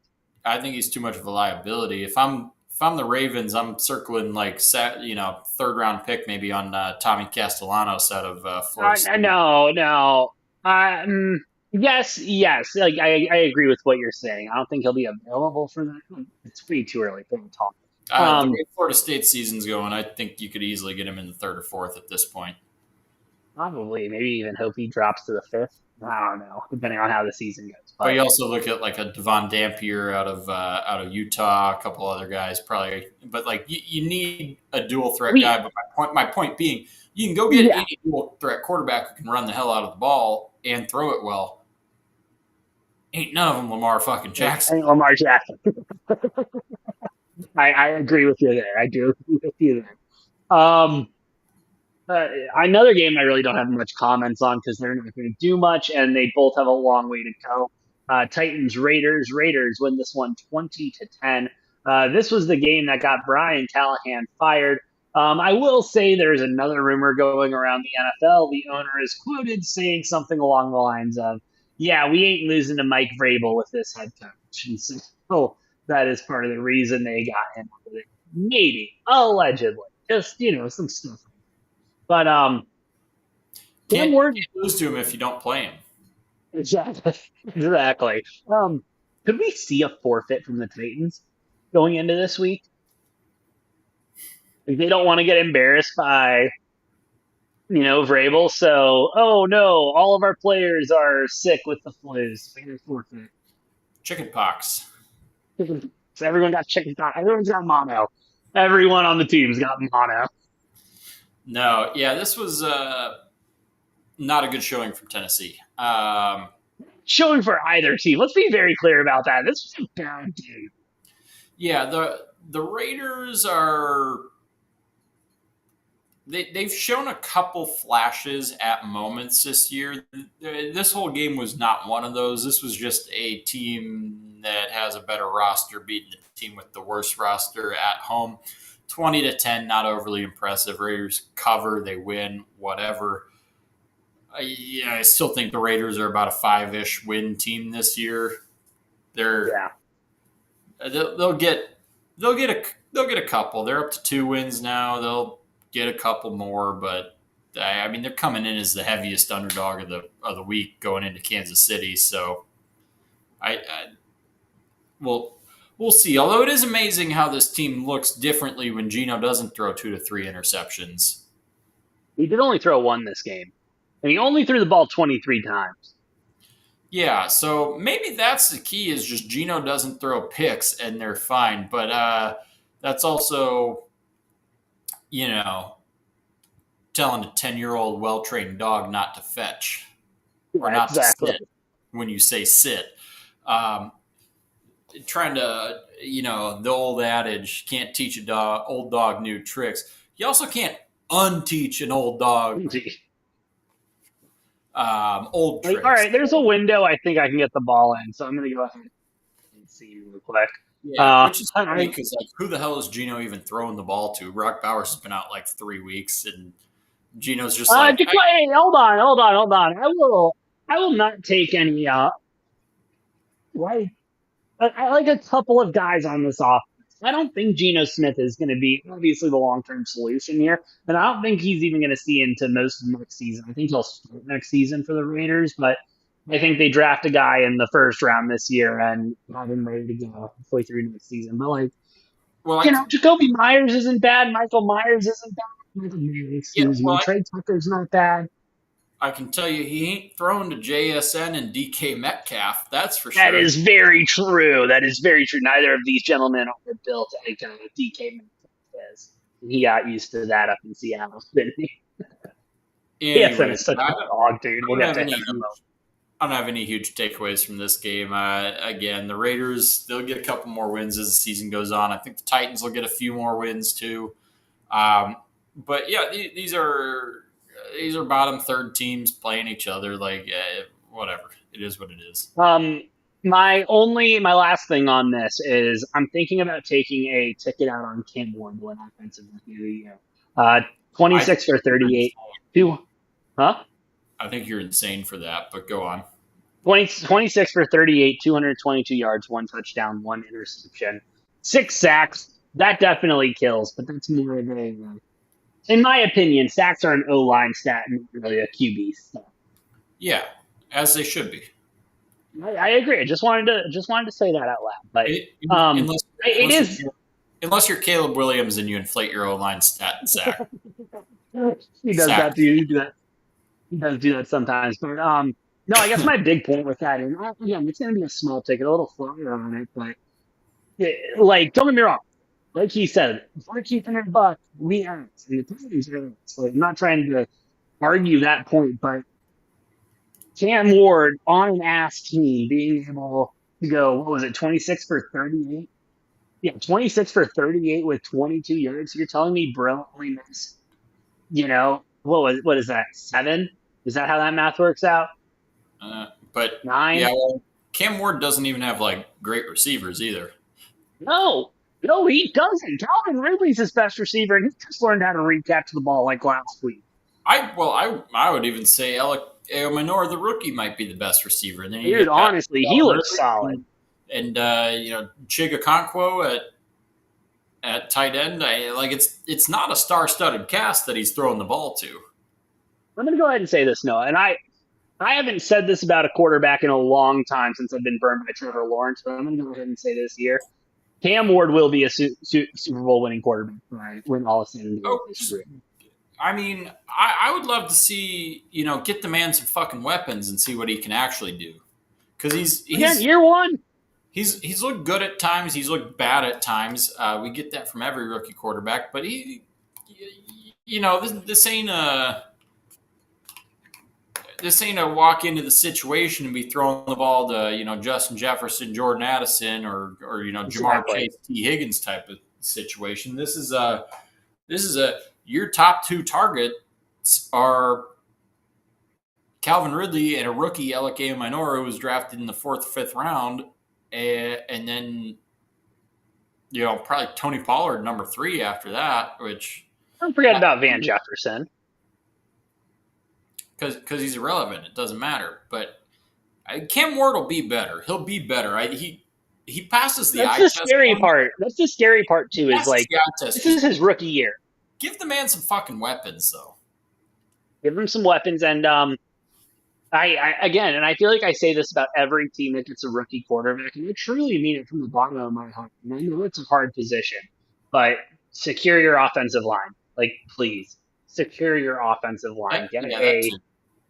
And I know it's hard. I know there's only so many of the factors, but I do believe a lot of it has to do with the chemistry that is built along those guys. And yes, injuries do hurt a lot, but you just get guys that get it together and they can be together as a unit and stay together. Then Cam Ward is going to be incredible. I will be shocked if we're talking about Cam Ward at the end of his career and he's not at least won a Super Bowl. I don't think he'll be a bust. I mean, he went number 1 overall because of his IQ, his ability to learn, all that. So there's 2 things you just can't do with him, and don't have him have a different coordinator on offense every single fucking year, and maybe get the guy some help. Because, this is one of the worst receiving cores in the entire NFL. Giants may be the only team I'm looking at and saying it's worse. Yeah. But that's only because of an injured Malik Neighbors. Yeah. The Raiders are pretty bad too. But, point being, just get the man some help catching the ball, and I think he'll be fine. Absolutely. And Tennessee, especially where the Titans are at, great city in Nashville. I mean, a place where you can get weapons and you can get free agents to come to. Let's just go ahead and now's the time. Make that investment. He's on a rookie contract. Get an O-line, get a defense, get some weapons, and go on a run because Cam Ward is in the type of a forgot to say this to you on Sunday, Noah, but congratulations. Congratulations for not getting beat by Joe Flacco twice in the season. As the Packers do beat the Bengals 27-18 in this one. Jordan Love 19 for 26, 259 yards, one touchdown, one interception. What nice if you could have gotten that last yard, Noah. I'm not gonna lie. Would have been real nice if you could have gotten that last yard. Joe Flacco, 29 for 45, 219 yards, two touchdowns, no interceptions. Elite, as I like to say, just typical elite Joe Flacco stat line. Um, Only took one sack. I mean, so the elder abuse we were worried about, like non-existent. So that's solid for this week. Does make me kind of, you get Micah Parsons. That was supposed to be the answer to your pass rush. Like, it makes me question that a little bit. But um, I Yeah, mean, overall, Packers had a solid game. I have nothing to complain about with the Packers. Bengals, the Bengals. Like yeah, and I we've just said everything about the Bengals that's wrong with them for the last 5 weeks, 6 weeks. Like, there's no point in reiterating it at this point. yeah, and I think those sack numbers might have been lower this week due to just pocket presence for Joe Flacco. Like, dude's been around the Yeah, game long enough that I think he just very calculated in like when he gets rid of the ball, when that's fair. he yeah, versus like I think if you had Jake Browning in this game, the Packers have 3 or 4 sacks. Even though Jake Browning's quite a bit quicker than Joe Flacco, it's all about just that pocket presence, knowing that those eyes in the back of your head, feeling That's that fair. pressure. Joe Flacco's certainly been around the game long enough; he knows how that works. Not overly concerned with anything for the Packers out of this week, other than the fact that McManus being injured and the Packers decided to hire Lucas fucking Haversick as the kicker. I saw that motherfucker come onto the screen, and it ruined my mood for a quarter and a half because this man Well, haunted you me. This man thank you. haunted me at U of A for so many years, missing so many kicks. And then I see him trot out there, and of course he goes fucking perfect for us. But that's just to tee us up for him to miss 3 field goals in the next game. And in a game we're going to lose by 1 point, and Haversick's 1 for 4 from field goals and has a missed extra point in there. That's how the Cardinals are going to win. That's how the Cardinals are going to win. He's going to have 3 missed field goals and 1 missed extra point. The Packers are going to lose by like 1 point. I want you to know it would make me like I would suddenly be the happiest man if I you guys oh, lose because of special teams. That would make me so happy. God, that pissed me off so much. But Packers have now had a double-digit lead at some point in the fourth quarter, all 5 games this season. Yes, we blew a 10-0 lead to the Browns. Yes, the Cowboys came back, and that game ended in a tie. Don't want to talk about that. Packers are about 2 plays, literally 2 special teams plays away from being 5-0 right now, being the only undefeated team in the Yeah, league.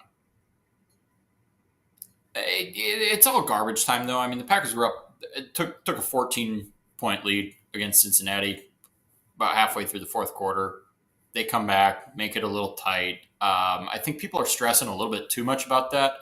It was the same thing against the Lions week 1, the Commanders week 2. I mean, we had big ass leads going into that like second half and even into the fourth quarter in both of those games. Then we gave up some touchdowns in the fourth quarter, but like you're just playing prevent defense at that point. Teams are going to be able to just carve the ball down the field and score on you. So I'm not worried about it. I thought this game was totally fine. I would have liked to have gotten off to a little bit hotter of a start, but again, Packers have allowed zero first quarter points, and we're number 1 in the league in fourth quarter points allowed. I don't think it's a that's point sad. of concern. That's I don't sad. I don't think it's a point of concern. It's just the Packers have been winning by enough in the fourth quarter that they just kind of get laxed on defense. Again, this team is 2 special teams plays away from being 5-0, but our special teams continues to be about the worst of the worst as they come for about 20 So years. for about 20 years. And you guys went out and got like you got for special teams. Like if you're gonna have a special teams coordinator, like what's his name again? Rich Bisaccia, Yeah, the highest the paid special literal teams coordinator in the league. the literal godfather of special teams and everything. Like, yeah, it's insane. Like, and you guys can't get shit figured out. It's awesome. Hey, Um, I'm just glad we don't have Matthew Golden back there returning punts and kicks anymore. that was a fun time. Oh, let's keep it moving, Noah. Buccaneers win this one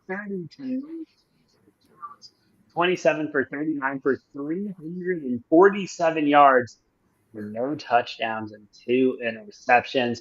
Baker Mayfield 17 for 23, 256 for two touchdowns. Big story coming out of this one. Nike Aguka. He is injured and he will be out. Not expected to play next week and then to be reevaluated.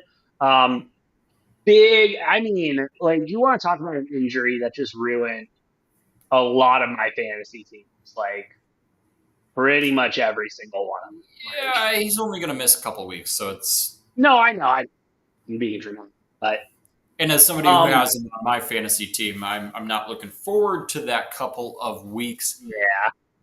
After I fought so hard to get in both of my leagues from 0-4 to 2-4, that's all right. Chin up, come at him. It'll be fine. Next week. The good news for Tampa Bay is it seems like ever since Baker Mayfield's taken over as quarterback there, it's next man up. Yeah. It's next man for up. sure. And Tez Johnson's going to be an interesting pickup on the waiver wire this week. Godwin, I don't even know if he's playing. Mike Evans is out. Abuka's out. What is Baker Mayfield going to do with potentially not his top three targets or his top three receivers playing the Lions? And yet the line for that game hasn't really moved too much. And I don't think it will, Noah. I mean, like you said, it's been next man up. And, throughout this season, one name I've been really liking a lot and probably going to pick up on waiver wire, Sterling Shepard has quietly been having a very solid season and has been a good fourth, fifth option for Baker when, everyone's but he's obviously had to improve his role throughout the last couple of weeks and has shown Cameron Johnson kind of being his guy for this one. Same with Kate Murphy. But I, if there's one quarterback in this league right now that I would trust to go out there and have a good performance with starting this year, and have no problem saying that he he got drafted to the Browns. That's where quarterbacks go to die more than the Bears. You know what I mean? We'll at least give the Bears 4 or 5 seasons. Baker escaped death. Yeah, he did. And then he went to Carolina and, went on the practice team for the defense for a little bit. And then now he's, chilling in Tampa Bay, enjoying the, state income tax and winning a hell of a lot of football games. They finally won on the season, and I see it going from here, man. I will say for Tampa Bay, the best thing that they did was force Bruce Arians into retirement. Yes. Bruce Arians didn't win them a Super Bowl. No. Todd Bowles and Tom Brady won them a Super Bowl. Bruce Arians had nothing to do with it, and then that's why they immediately forced him into retirement. Todd Bowles has done a hell of a job as head coach. Unbelievable job. Since taking over, Baker's found his home. Again, the wide receiver room, it's kind of just feels like next man up because Baker's delivering the ball and somebody's going to catch it. You had to go to Emeka Egbuka to tell him to stop doing one-handed catches because it made his ball look like screen. He knows he throws a good one, right? But again, that's the kind of swagger I want out of my quarter. That's the kind of I want Baker Mayfield to be a clown. That's all I want. I want. Yeah, San Fran loses their first game that was not a nail biter this season. Yeah. They were 4-1 in nail biters, and then they got handled. The Bucks are a little better in nail biters this season, though. Yeah, well, they've been in plenty of them too. So yeah, on the flip side, the Bucks not having a nail biter for once. San Francisco's just so fucking injured. they're so fucking injured that they got to overcome that. Well, not to mention, Bucks not to Bucks hold the mention, best. our favorite. Bucks hold sole possession of the best record in the league here at 5-1, which Yeah, is crazy because if you ask me who's the best team in the NFL, I'm not saying the Tampa Bay Buccaneers. I am. Oh, I am absolutely no. I let me, and then I'll stop my Baker Mayfield blazing for a minute. But I feel the way about Baker Mayfield right now, like I felt about Patrick Mahomes 2, 3 years ago. Like, oh, he's down by a touchdown. There's 30 seconds left on the clock. He's probably going to win this game. And I, it's, oh, well, again, we'll see without his top three wide receivers potentially what he's going to look like there. This defense does give up points. This defense is not a top tier defense, so we'll see how that balances out. we will. Another thing for San Francisco, Noah, and I didn't notice it, but our favorite wide receiver on San Francisco, Brandon Williams, um, apparently hasn't been at practice the last couple of weeks and is unhappy with his role in San Francisco, Noah. Could you imagine that? Hmm. I think Could we've you heard imagine? this. I think we've heard this before. Was it this summer he was saying something like that after signing the big ass deal? I just can't keep it straight sometimes. Oh, let's get to Sunday Night Football, Noah. That was Belt who 30-17. Kansas City takes it to Detroit in this one at home. Um, I mean, the Chiefs were the Chiefs. Bro, this offense is starting to click. That's a scary thing. Ooh. That's Oh, a you're telling me you're getting Xavier Worthy back is good? Isaiah Pacheco getting in the mix, and then that's checks watch. Rasheed Rice is due back soon, isn't he? yeah. I believe he had a six This game week, isn't it? suspension, so he'll be back next game. Xavier right. But This is scary. yeah, from an offensive side of the ball, I mean, I don't know. Kansas City's defense does not look the same that it did the last 2 years, but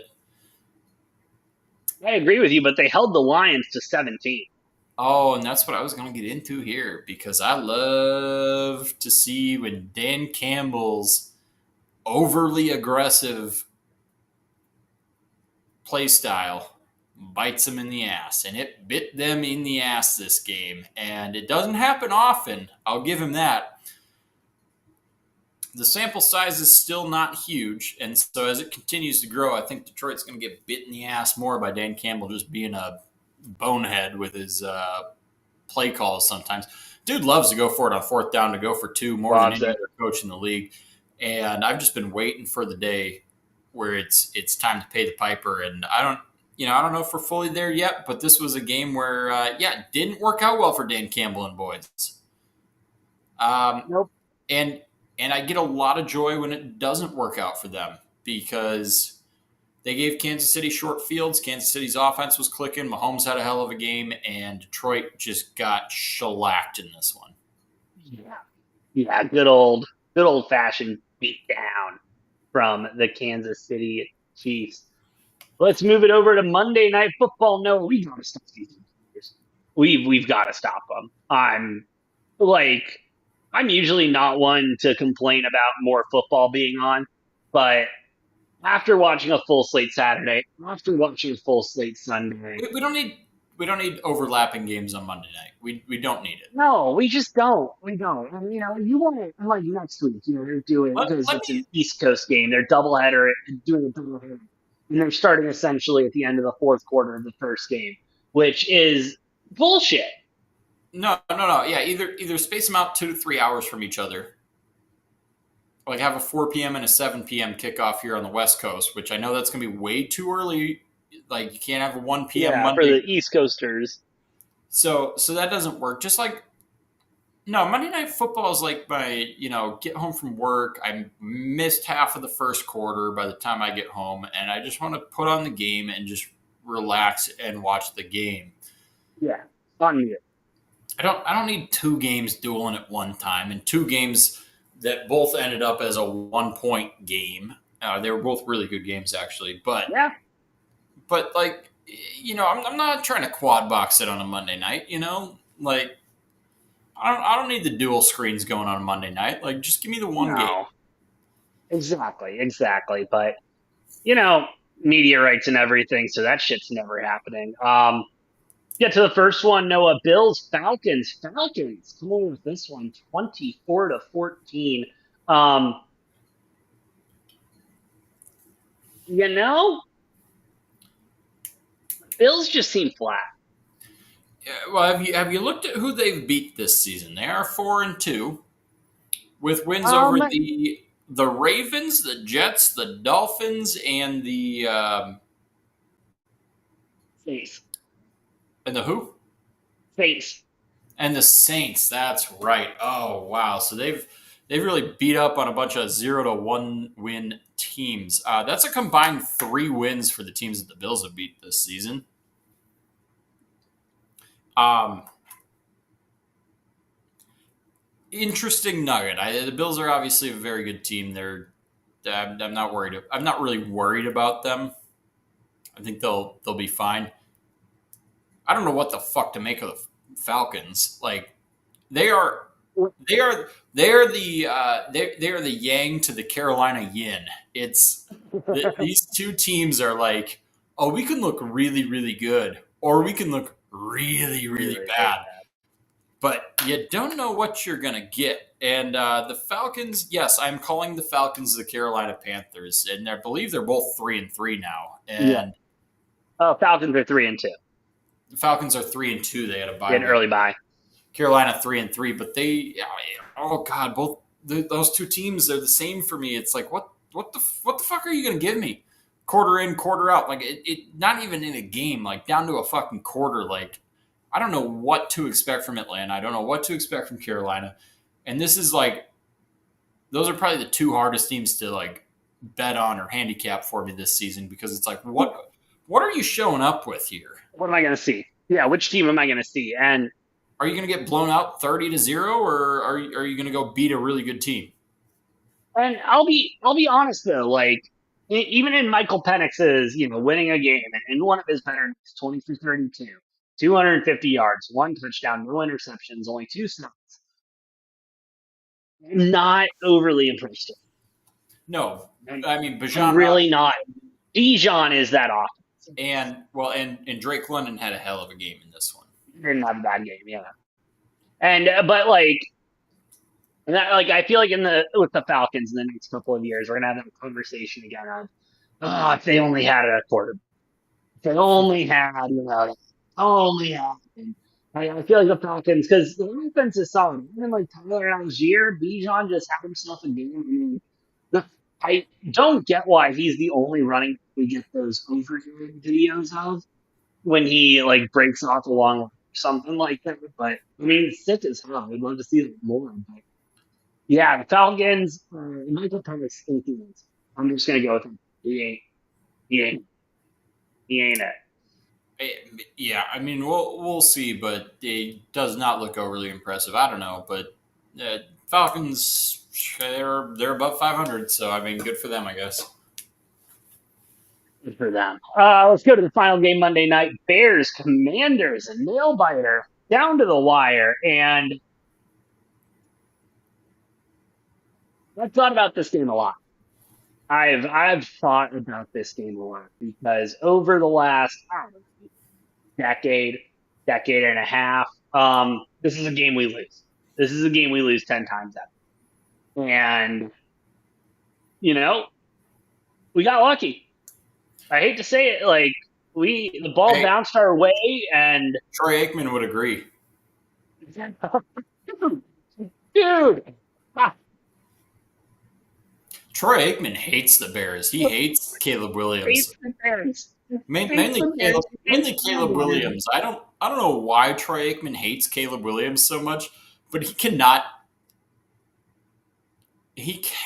say a good thing about Caleb Williams. The memes were unbelievable. There was like a AI picture of Caleb Williams handing a homeless guy food, And it was Troy Aikman just like, and here's Caleb Williams, this piece of shit, taking food from a homeless.